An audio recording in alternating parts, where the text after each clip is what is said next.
મારું નામ મિનેશ પટેલ. મારી યુટ્યુબ ચેનલમાં વિદ્યાર્થી મિત્રો આપનું હાર્દિક સ્વાગત છે. વિદ્યાર્થી મિત્રો, આજે આપણે ધોરણ 8ની અંદર વિજ્ઞાનની અંદર ચેપ્ટર નંબર 8ની ચર્ચા કરીશું. ચેપ્ટર નંબર 8 કે જે તમારે ધોરણ 7ની અંદર આવી ગયું છે કે કોષ કોને કહેવાય, તેની રચના કેવી છે, તેના કાર્યો શું છે.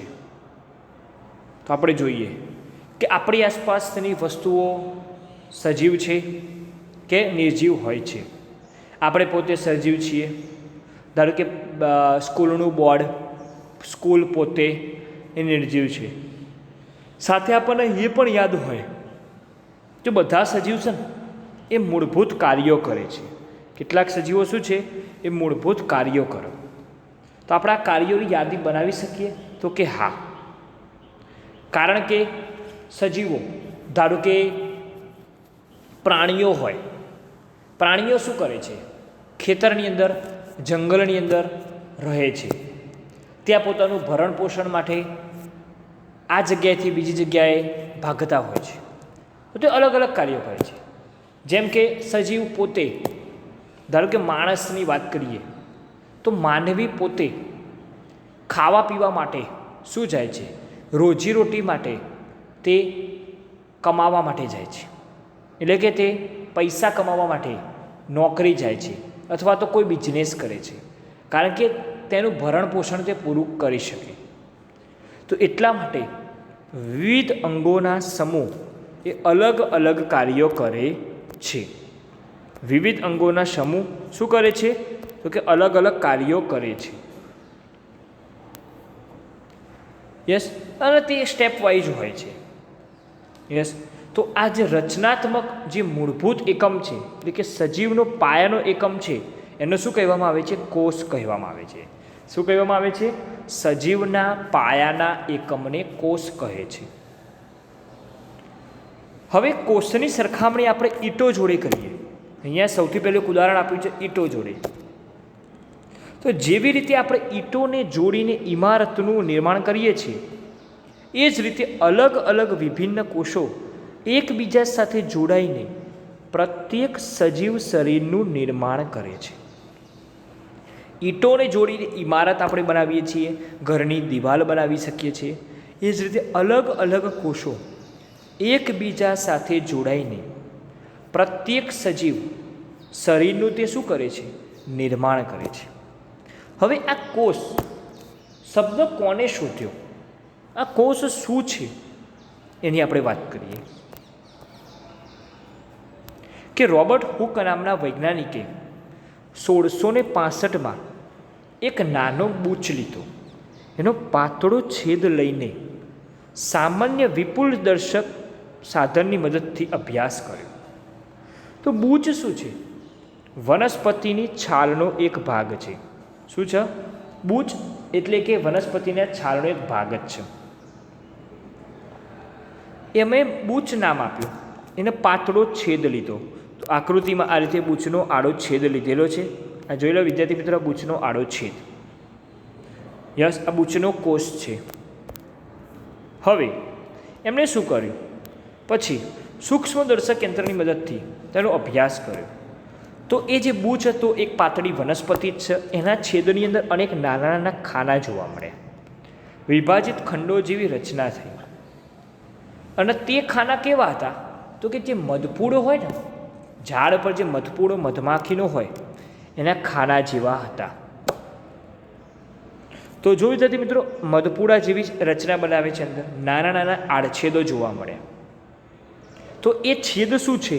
કોષ રસ છે. એની અંદર કોષ કેન્દ્ર આવેલા હોય છે.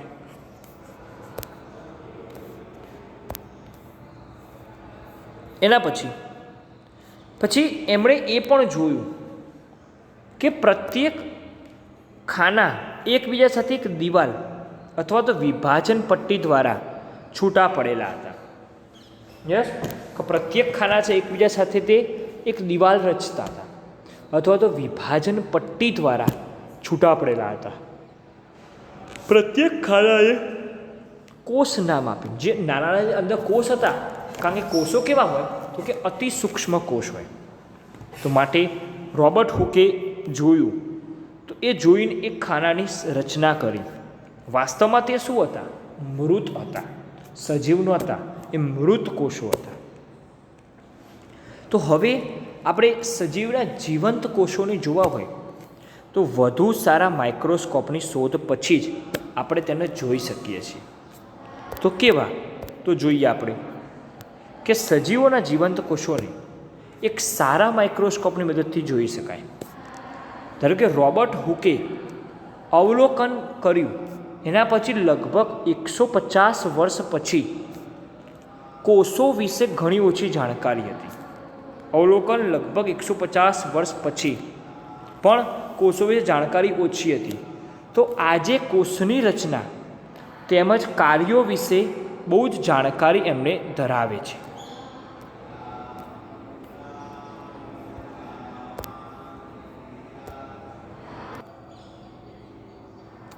હવે આ બધા જે નાના નાના કોષો હતા એમને જોવા માટે માઇક્રોસ્કોપ અને એક અલગ ટેકનોલોજીની મદદથી આપણે આ શક્ય થયું. તો સૌથી પહેલાં આપણે કોષ વિશે ચર્ચા કરીએ કે કોષ શું છે. જોઈએ આગળ કે કોષ શું છે. કે ઇમારત માટે ઈંટ તેમજ સજીવોમાં કોષો એ બંને મૂળભૂત સંરચનાત્મક એકમ છે. યસ, આકૃતિની અંદર સજીવનો કોષ અને ઈંટનો કોષ આપેલો છે.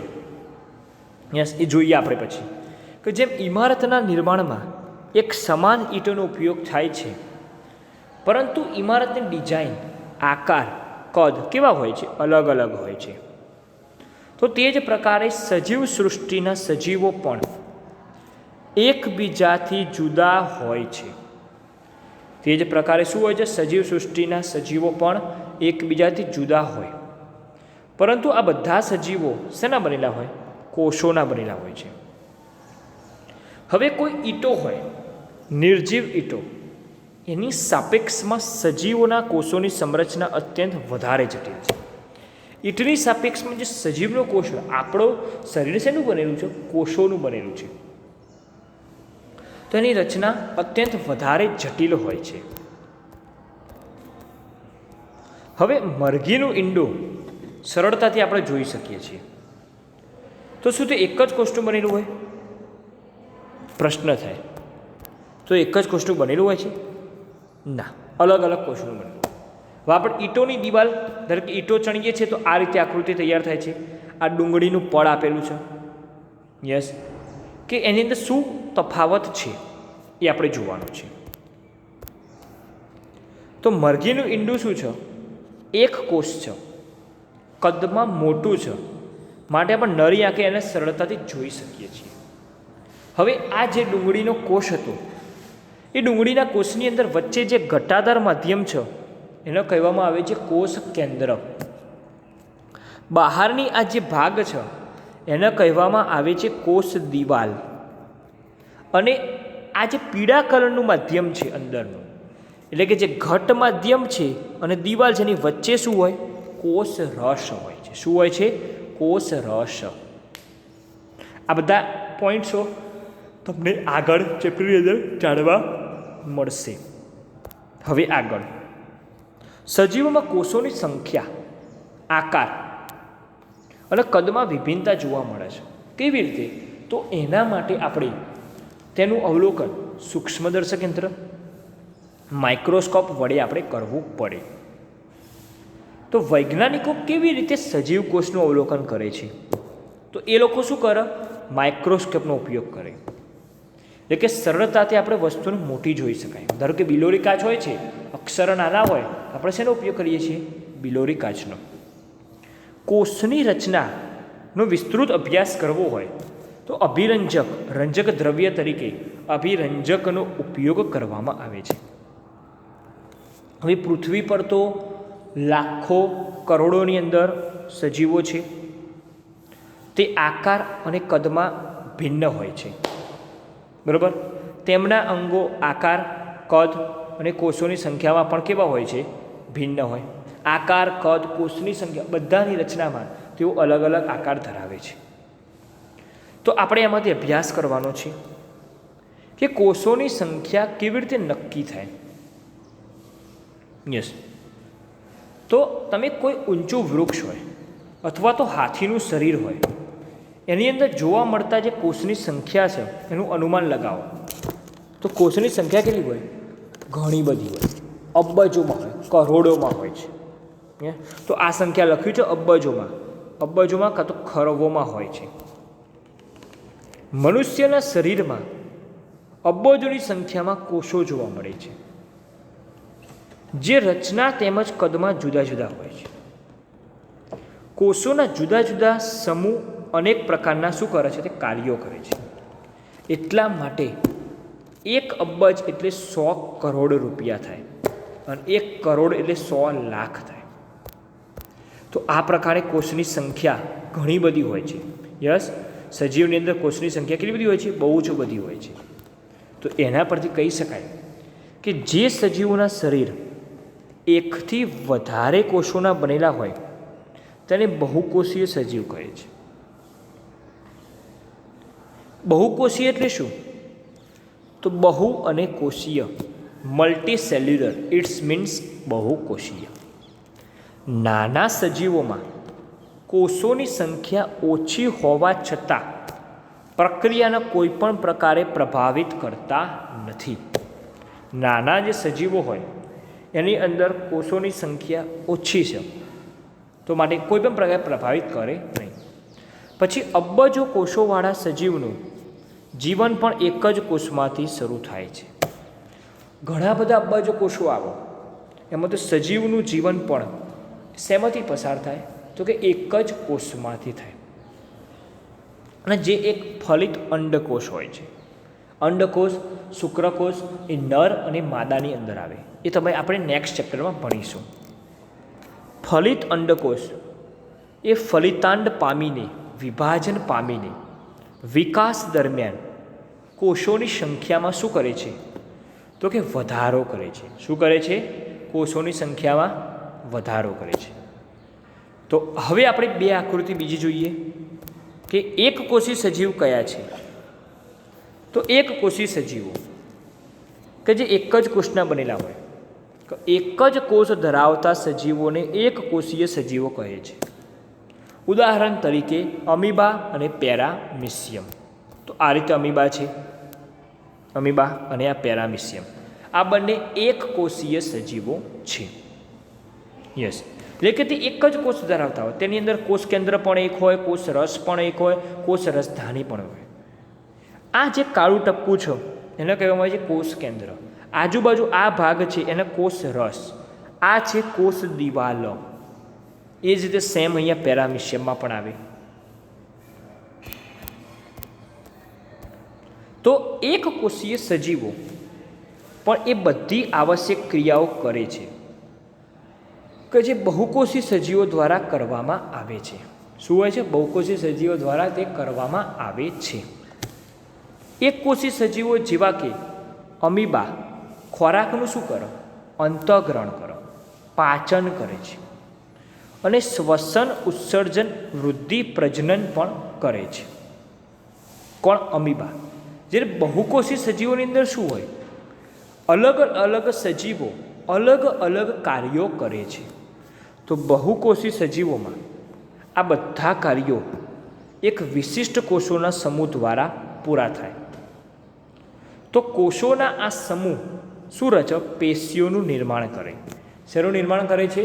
પેશીઓનું નિર્માણ કરે છે. તથા અલગ અલગ વિભિન્ન પેશીઓનું, અંગોનું તે નિર્માણ કરે છે.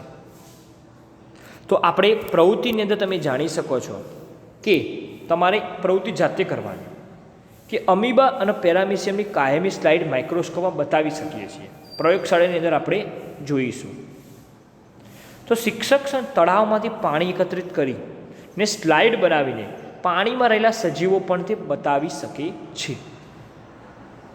તો વિદ્યાર્થી મિત્રો, આપણે આ વિડીયોની અંદર કોષોની સંખ્યા, કોષોના આકાર, કોષની રચના કેવી રીતે થાય છે અને 2 પ્રકારના કોષો છે, એક કોષીય સજીવો અને બહુકોષીય સજીવોની ચર્ચા કરી. વિદ્યાર્થી મિત્રો, મારી વિડીયો તમને પસંદ આવી હોય તો જરૂર લાઈક શેર અને સબસ્ક્રાઈબ કરજો. ધન્યવાદ.